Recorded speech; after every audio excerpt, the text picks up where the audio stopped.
Foreign ministers from the Association of Southeast Asian Nations, or ASEAN, meet to discuss ways to resolve the crisis in Myanmar. Its military rulers had agreed to a peace plan with other ASEAN member states in April last year to end the unrest the countries faced since they took power in a coup last year. But there's been no progress, and the talks in Jakarta appeared to have failed to change that. But it is too early to mention in detail about the recommendation.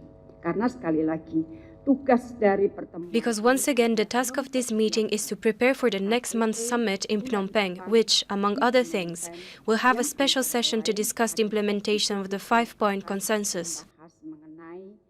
The consensus calls for an immediate end to violence and dialogue between Myanmar's junta and anti-coup opponents.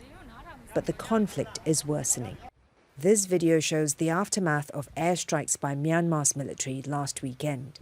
They struck a concert in Kachin State, a stronghold of the Kachin Independence Army, one of Myanmar's major ethnic armed resistance groups. At least 50 people were killed. ASEAN is under pressure to take a stronger stance against Myanmar's military leaders. If I were to be in the position of the foreign ministers, I would first convey to the junta that within 3 months or before the end of this year, if there were to be no positive reaction and implementation on the part of the Kathmandu, then the first thing would be the suspension of Myanmar. The organization has also been urged to engage with Myanmar's so-called shadow government opposed to the coup. For those inside Myanmar, it's hard to remain optimistic.